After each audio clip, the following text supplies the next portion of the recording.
At my sister's wedding, I was ordered to stand near the wall so you wouldn't ruin the family photos. My seat, claimed by her husband's aunts +1. Then I walked up to the gift table, picked back my envelope, and proclaimed, "Don't worry, I'll stay out of the frame forever." She started panicking sooner than I expected. I, 32M, stared at the wedding invitation in my hands for the third time that morning, trying to process what my sister had just told me over the phone. She wanted me at her wedding, but with conditions that made my stomach turn. I needed to stand near the wall during photos so I wouldn't ruin the family pictures, and my assigned seat had been given to her husband's aunts +1 because they needed the space for more important guests. The thing is, I've always been the black sheep. While my sister climbed the corporate ladder and married into money, I chose to be a firefighter. Not glamorous enough for family photos, apparently. My parents never missed a chance to compare us, always highlighting how she was the successful one while I was just getting by on a civil servant salary. But I still showed up that Saturday morning, wearing my best suit and carrying an envelope with a check for $2,000. Money I'd saved for months by working overtime shifts. I figured family was family, regardless of how they treated me. The venue was everything you'd expect from someone trying to impress. Crystal chandeliers, marble floors, and flower arrangements that probably cost more than my monthly rent. I walked in and immediately felt underdressed, even though I'd spent a fortune on this suit. My mother spotted me first and rushed over with that familiar look of disappointment mixed with obligation. She told me where to stand during the ceremony, back corner, naturally, and reminded me about the photo situation. The way she said it, like she was doing me a favor by even letting me attend, made something inside me crack. I found myself relegated to a table in the back with distant relatives I'd never met and a few family friends who seemed equally confused about why they were seated so far from the action. My original seat at the family table was indeed occupied by someone's +1, a woman who kept taking selfies and posting them with hashtags about being at an exclusive wedding. During the ceremony, I watched my sister float down the aisle looking absolutely radiant. For a moment, I felt genuinely happy for her. She deserved this day, even if she'd made it clear I barely deserved to witness it. Her husband seemed like a decent guy, though I'd only met him twice in the 2 years they'd been together. The reception started with all the usual fanfare. Speeches from the best man and maid of honor, neither of whom mentioned me despite the fact that I'd been there for my sister through some of her darkest moments. The father-daughter dance where my dad looked prouder than I'd ever seen him. Then came the family photos. The photographer started organizing everyone, and that's when it happened. My sister approached me with her wedding planner in tow. She asked if I could step aside for the family portraits because the photographer had suggested the composition would work better with fewer people. The way she said it, so casually, like she was asking me to pass the salt, made my blood boil. I stood there for a moment, watching my parents, grandparents, aunts, uncles, and cousins all gather for what was supposedly a family photo. Without me. The photographer even had the audacity to suggest I could help by holding some of the bouquets while they shot. That's when I noticed something interesting. While everyone was focused on the photos, the gift table sat unattended nearby. Dozens of envelopes and wrapped packages from guests who'd traveled from across the country to be here, including mine, that envelope with $2,000 that represented months of sacrifice. My sister finished with the immediate family shots and called for extended family. Again, no mention of me.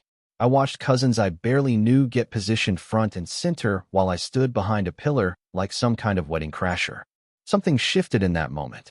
All those years of being treated like the consolation prize, the backup plan, the family member they had to invite but didn't really want there. All those times I'd bitten my tongue and played along because family was supposed to matter. I walked over to the gift table with purpose. The envelope was right where I'd placed it earlier, tucked between a crystal vase and what looked like an expensive picture frame. I picked it up, checked to make sure it was mine, and slipped it into my jacket pocket. But I wasn't done. I waited until there was a brief lull in the photo session, when the photographer was adjusting his equipment and everyone was chatting amongst themselves. Then I walked up to where my sister stood in her beautiful white dress, surrounded by all the people who apparently mattered more than her own brother. I told her not to worry about me ruining any more family photos because I'd be staying out of the frame forever. The words came out louder than I'd intended, and suddenly the entire reception area went quiet. Conversations stopped mid-sentence. The photographer lowered his camera, Even the DJ seemed to sense something was happening. My sister's face went from confusion to panic in about 3 seconds. She asked what I meant, and I could hear the desperation creeping into her voice.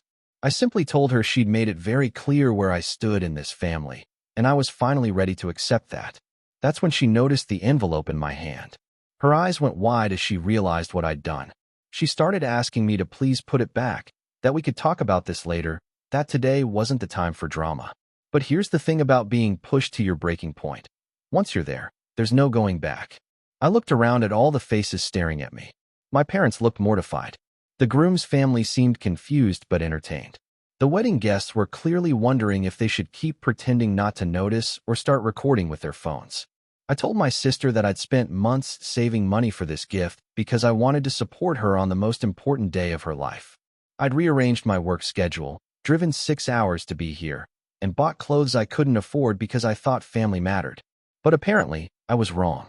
The panic in her voice was becoming more obvious as she tried to convince me to stay, to put the envelope back, to not make a scene. She kept looking around at her new in-laws and all the important people she was trying to impress, clearly realizing that this wasn't the kind of story she wanted associated with her perfect wedding day. I walked toward the exit, and that's when my mother intercepted me. She grabbed my arm and demanded to know what I thought I was doing, how I could embarrass the family like this on such an important day. The irony wasn't lost on me. Now I was family, when they needed me to play along. I told her I was doing exactly what they'd always wanted, removing myself from the family picture. Permanently. My sister followed me toward the door, her wedding dress trailing behind her as she tried to keep up. She was practically begging now, saying she was sorry, that she didn't mean it the way it sounded, that we could fix this. But the damage was done, and we both knew it. The last thing I heard as I walked out was the groom asking someone what was happening, and my father's voice trying to downplay the situation to the other guests. Something about family stress and wedding day emotions. I drove home in silence, still wearing my expensive suit and carrying that envelope full of money I'd never give away. The money that represented all those extra shifts, all those times I'd chosen to work instead of going out with friends, all because I wanted to do something meaningful for my sister's wedding. Update 1. That was 3 months ago, and the fallout has been exactly what you'd expect. My phone started buzzing before I even made it home that night. Text messages from my sister, my parents, even some extended family members who'd witnessed the whole thing. The messages ranged from angry to pleading to confused, but they all had the same underlying theme. I was the one who'd ruined everything. My sister's texts were the most intense. She went from apologizing to blaming me for embarrassing her in front of her new husband's family. She said I'd cost her relationships with people who mattered, that some of her new in-laws were questioning what kind of family they'd married into. The irony was thick. She was upset about being judged by association, which was exactly what she'd been doing to me for years. My parents were furious. They called me selfish and immature, said I'd turned my sister's wedding day into a spectacle. My mother kept saying I should have handled it privately, that family problems shouldn't be aired in public. I reminded her that they were the ones who'd made it public by excluding me from family photos in front of everyone. But logic wasn't really part of the conversation anymore. The extended family reactions were mixed. A few cousins reached out privately to say they'd always noticed how differently I was treated, but hadn't known what to say. One uncle told me he was proud of me for standing up for myself, which was the first validation I'd received from anyone in the family in years. But the most interesting development came 2 weeks after the wedding. I was working a shift at the fire station when I got a call from my sister's husband. He'd gotten my number from somewhere and wanted to meet for coffee. I was skeptical, but curiosity got the better of me. We met at a place downtown, neutral territory. He looked uncomfortable from the moment he sat down, fidgeting with his coffee cup and avoiding eye contact. Then he started talking, and everything began to make sense. He told me that the seating arrangement and photo situation hadn't been my sister's idea. It had come from his mother and aunt, who'd made comments about wanting the wedding to look appropriate for their social circle. They'd seen photos of me from my sister's social media. Pictures from family barbecues where I was in casual clothes, working-class settings that didn't fit their image of what a proper family should look like. My sister had gone along with it because she was terrified of starting her marriage by defying her new mother-in-law. She'd convinced herself it was just for one day, that I'd understand, that we could go back to normal afterward. But here's where it gets interesting. The scene I'd made at the wedding had backfired on them completely. Instead of quietly removing the problematic family member, they'd created a story that was spreading through their social circles. People were talking about the bride's brother who dramatically walked out, taking his gift with him. Some were sympathetic to me. Others were gossiping about what kind of family drama was brewing. My sister's new mother-in-law was apparently mortified that her careful planning had resulted in such a public spectacle.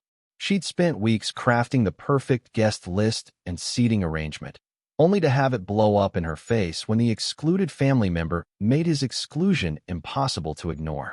The groom seemed genuinely apologetic. He said he'd tried to convince my sister to handle things differently, but she was so stressed about pleasing his family that she couldn't see past the wedding day. He also mentioned that the gift envelope incident had become legendary among their friend group.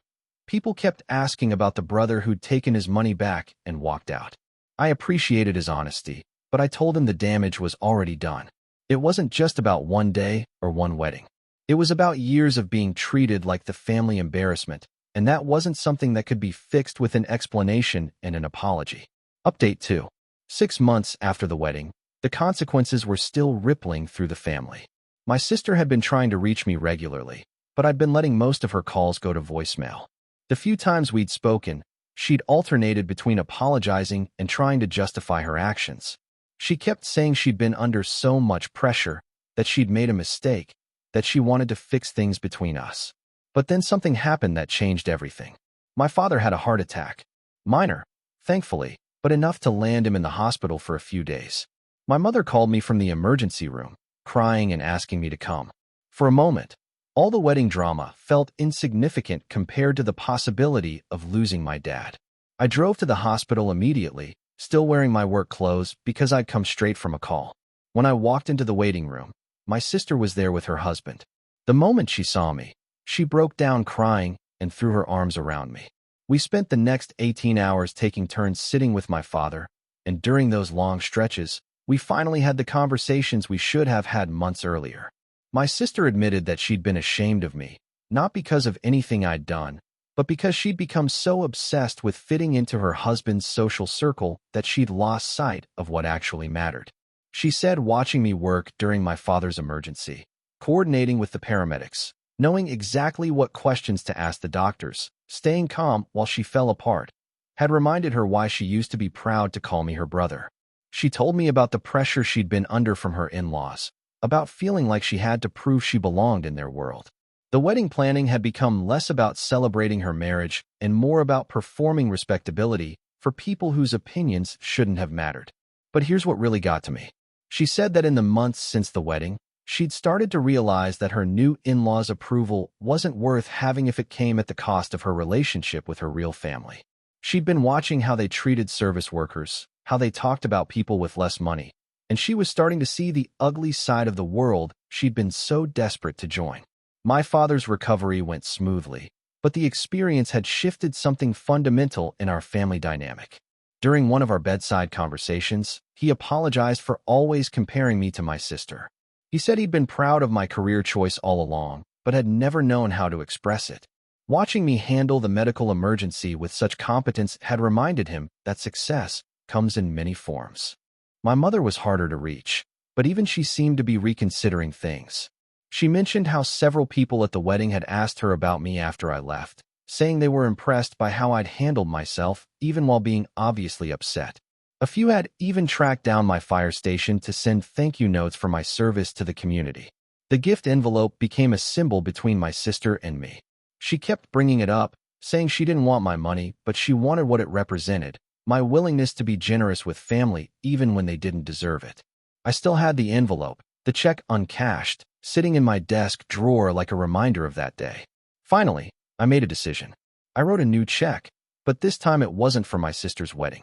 It was a donation to a local charity that helped families of firefighters and police officers who'd been injured on the job. I sent my sister a photo of the donation receipt with a note saying this felt like a better use of money that had been saved through sacrifice. She called me immediately after receiving it, crying again, but this time it felt different. She said she understood why I'd done it, and that she was proud of me for turning something painful into something meaningful. Update 3. A year after the wedding, my relationship with my family had evolved in ways I never expected. My sister and I were talking regularly again, but our dynamic had changed permanently. She was more respectful of my choices and my life, and I was more direct about setting boundaries. When her mother-in-law made snide comments about my profession at family gatherings, my sister now shut it down immediately instead of changing the subject. The most surprising development was that my brother-in-law had become something of an ally. He'd apparently been dealing with his own family's judgment about not being ambitious enough for their standards, and my wedding walkout had inspired him to set some boundaries of his own. We'd started hanging out occasionally, bonding over being the black sheep in our respective families. My parents had made genuine efforts to change, though it was a slow process. My father started telling people about my job with pride instead of embarrassment, sharing stories about rescues I'd been part of. My mother still struggled with her need for social approval, but she was making an effort to include me more meaningfully in family events. The wedding story had taken on a life of its own in our extended family and social circles. Different versions were floating around, some casting me as the villain and others as the hero who'd finally stood up to years of mistreatment. I'd stopped caring about which version people believed, but the most significant change was in how I viewed myself and my place in the family. For years, I'd been trying to earn acceptance from people who'd already decided I wasn't good enough. The wedding had forced me to confront that reality and decide whether I was going to keep playing that game. I'd started dating someone new, a teacher who understood what it meant to work in public service and didn't care about impressing anyone with her boyfriend's career. When I told her the wedding story, she said it sounded like I'd finally learned to value myself as much as I valued others. My sister had asked me to be in her family photos for her first anniversary celebration. I agreed, but with the understanding that I wasn't going to pretend the wedding incident hadn't happened. It was part of our story now, and trying to erase it would be dishonest. Standing in those anniversary photos, I realized something important. I did belong in this family, but not because they'd finally decided to include me. I belonged because I'd decided I was worth including, and I'd made it clear that my presence was not negotiable on anyone else's terms. The envelope with the original wedding gift check was still in my desk drawer, but it had become something different, a reminder that my value as a family member wasn't determined by how much money I could contribute or how well I fit someone else's image of success. Sometimes people ask if I regret making a scene at the wedding, if I wish I'd handled things differently. The answer is no.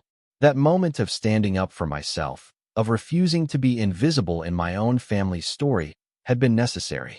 Not just for me, but for everyone involved.